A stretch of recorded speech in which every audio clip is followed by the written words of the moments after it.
What is up YouTube, and welcome to this Avengers Infinity War video. So if you're new to the channel, please consider leaving a like and a subscribe down below. So in this video I'm going to be discussing a possible theory about Loki and Bruce Banner. But first, we've had some interesting thoughts or kind of comments from the Russo brothers just who died off screen.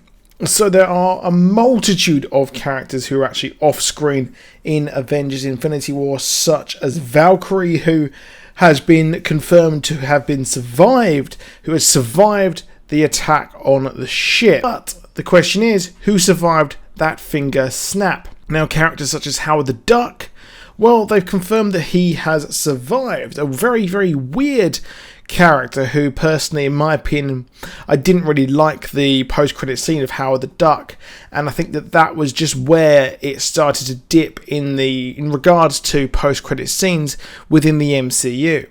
Now, Jane Foster is a weird one. Jane Foster is a huge character in the mythos of Thor, and, well, she hasn't been around for quite some time. And quite jokingly, she was mentioned in Thor Ragnarok, and there wasn't too much mention of, well, if she will return. But apparently the Russo brothers have mentioned that she is a spoiler, so that her fate is a complete and utter spoiler for Avengers 4. So where they go with that, it is anybody's guess. I'm expecting a sort of time jump, to be honest, for Avengers 4. So maybe we could actually see Thor on Earth with Jane Foster setting up Asgard. Now, interesting as well, Matt Damon's cameo, his character, the actor Loki, is dead. And interesting as well, Betty Ross is also dead, another character who was a big thing with Bruce Banner, and for some reason they've seemingly completely and utterly ignored that whole movie and Betty Ross as a character. Liv Tyler was fantastic in that role, but they seem to have completely annoyed that, or kind of, it's really, really annoying that they have done that, because in my opinion, I think that the Incredible Hulk with Edward Norton was one of the best parts of the MCU, and Mark Ruffalo, in my opinion, doesn't really hold a candle to Edward Norton. But as well as this, Korg and Meek have been mentioned to be too spoilery to have been survived as well. So again, I think that they are going to play a big role with Thor, and I think that Valkyrie, Korg and Meek have also actually survived, mainly because they actually escaped the ship before Thanos arrived, and I'll get into that kind of Thor Loki sort of thing at the end of the video. Now, Shuri is also not confirmed, but personally I would expect her possibly to actually become the brand new Black Panther, considering the fact that it is a hereditary role, and, well, T'Challa is completely gone. So I expect that in this brand new world of Wakanda, we will actually see her take on the role and become the Queen of Wakanda, as well as becoming the Black Panther. Another character which I am absolutely gutted is gone is Lady Sif. Lady Sif was one of the most badass characters in the MCU, a really, really strong fighter and part of the Warriors 3.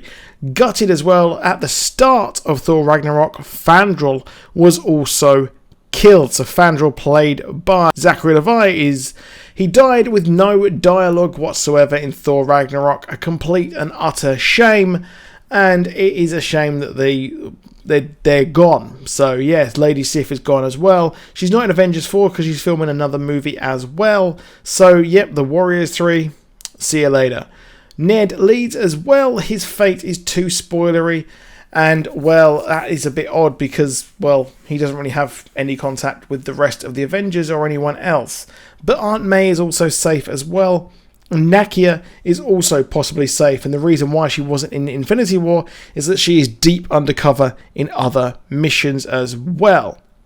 But a lot of us thought, well, after Black Panther, she's supposed to be the Queen of Wakanda as well, sort of the kind of crowned queen or whatever, how that works. But yeah, it's really odd. Now, one thing which is really big as well is the fact that there is a possible theory that Loki may actually be alive. Now, this is a very, very cool theory. I really do like this. Is the fact that, well, Loki actually has been posing as Bruce Banner. Now, of course, the trickster is a very, very, very tricky person. And to me, when I was watching it, when he went to try and kill Thanos so brazenly, that was incredibly out of character. In my opinion, I think that that was not what he was going to do. Now, if you think about it, it's really, really weird that he decides to do that. But what if he was actually posing and pretending to be Bruce Banner? The Hulk was easily destroyed by Thanos, which proves his point. But what if this wasn't the Hulk? What if Bruce Banner had actually escaped with Valkyrie, Korg and Meek, and they went on to survive, but Loki pretended to be the Hulk, who Thanos would actually know who this person actually is. Of course, he knows of all the Avengers because they destroyed his plans in Avengers 1. So, it's also very strange that Bruce Banner was sent directly to Doctor Strange, and the fact that, well, what the hell was going on, because how did Heimdall know exactly who to send them to?